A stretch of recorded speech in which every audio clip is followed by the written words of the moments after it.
Alors c'est très amusant parce que je commence toujours à tourner mes vidéos quand un cours de piano commence. C'est vraiment pas de bol. Mais bon, c'est pas grave, on va quand même tourner la vidéo. Je ne sais pas si vous êtes au courant, mais sur la boutique, je me suis lancée dans les pellicules bobinées. Donc c'est des pellicules que je rebobine. J'utilise les petites capsules qui ont déjà été utilisées, donc je fais du recyclage et je les rebobine avec du film neuf. Donc si vous êtes intéressé, n'hésitez pas à passer sur ma boutique. Je vends du coup des pellicules. Je vends plein d'autres petites choses, mais je vends également des pellicules.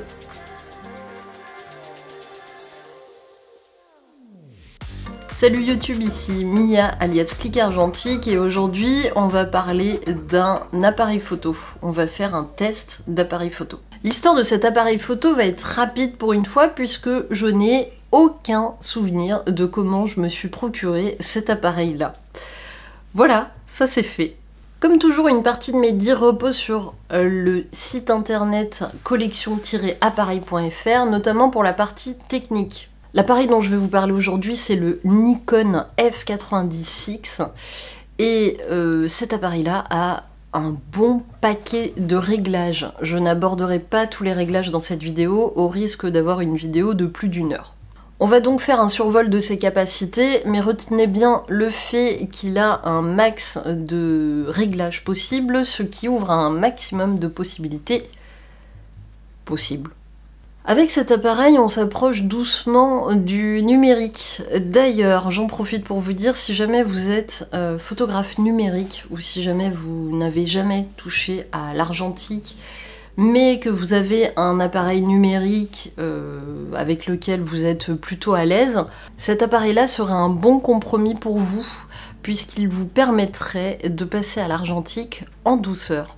Alors juste une petite anecdote ou une petite info plutôt importante je trouve, c'est que le Nikon F90X c'est la même chose que le Nikon N90S. La seule différence c'est que le Nikon F90X il était destiné au marché asiatique et européen, alors que le Nikon N90S était destiné uniquement au marché américain. C'est un appareil qui est apparu et qui a été produit dans les années 90, entre 1994 et 2000 pour être exact.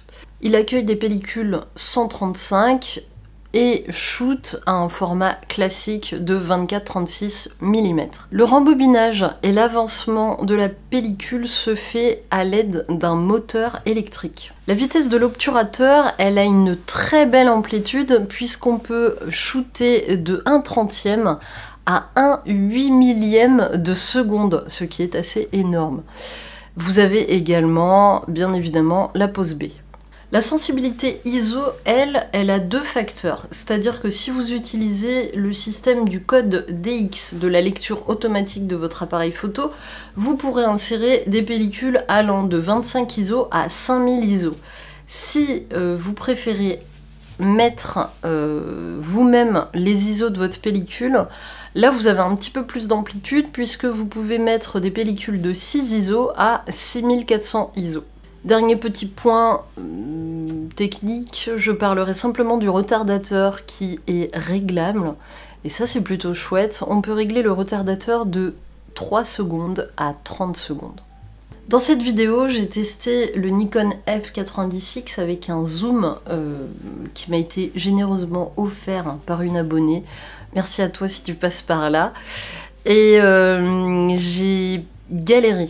Je vais pas vous mentir, j'ai galéré avec ce zoom, c'est un 70-300 de chez Nikon. J'ai galéré parce que en fait la mise au point voulait pas se faire. Et vous ajoutez à ça un temps grisonnant, et bah j'étais un peu dans le mal. Après en plus, j'aurais dû prendre un trépied clairement. Mais c'est vraiment pas ce qui m'a le plus dérangé. Enfin, je pense qu'avec le trépied, j'aurais été plus à l'aise étant donné que à 300 mm, forcément les flous de bouger et les mouvements, même s'ils sont infimes avec vos mains quand vous maintenez l'appareil, eh ben, elles sont vraiment amplifiées quand vous avez un zoom. Et là, clairement, j'aurais dû utiliser un trépied.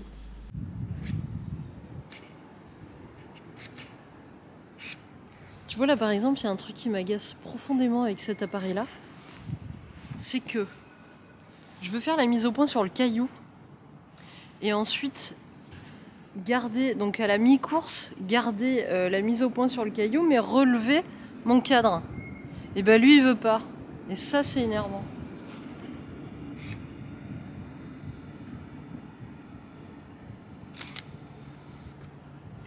On verra bien ce que ça donne.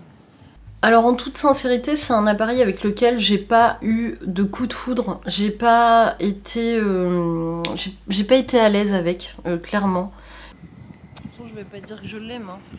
Je vous le dis, je l'aime pas. Hein.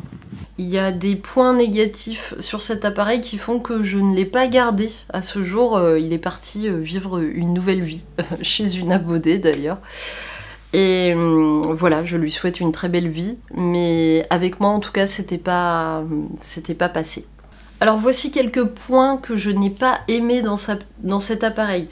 Alors les points positifs, je saurais pas trop vous en dire, mais c'est un peu horrible dit comme ça, mais non, mais il a plein de points positifs, mais le plus gros point positif, c'est peut-être sa réactivité, mais pour moi, ça a été le plus gros point noir de cet appareil-là, c'est justement sa réactivité.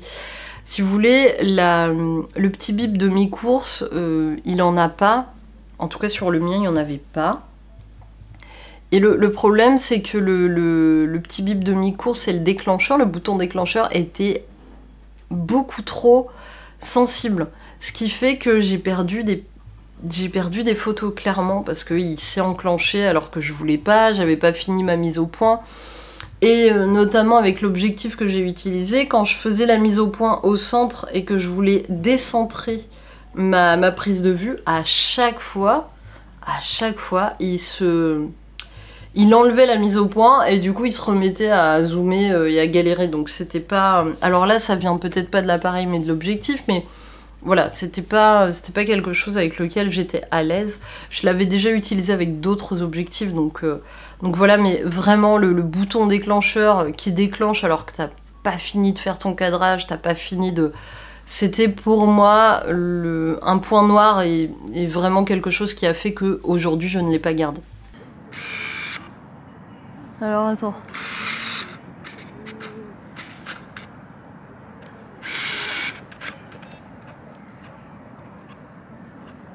Là, il fait plus de bruit, évidemment.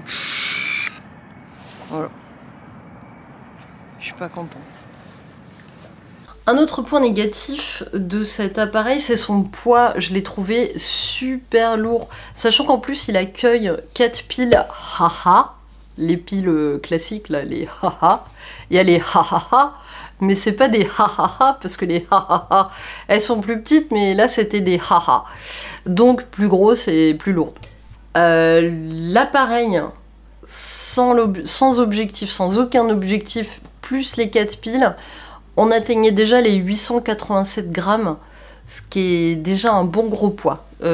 Tu rajoutes à ça un petit 70-300 et là t'as vraiment un bon appareil bien lourd à transporter. Voilà, et bien écoutez, je vous laisse regarder les résultats de cet appareil-là. J'ai déjà fait plusieurs pellicules avec, donc voilà, je vous ferai un petit mix et vous me direz ce que vous en pensez. N'hésitez pas d'ailleurs à laisser un petit commentaire si vous voulez me partager aussi votre histoire. Si vous-même vous avez un Nikon F90X, n'hésitez pas aussi.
Et voilà, c'est la fin de cette vidéo, j'espère qu'elle vous a plu, j'espère qu'elle vous a apporté quelque chose.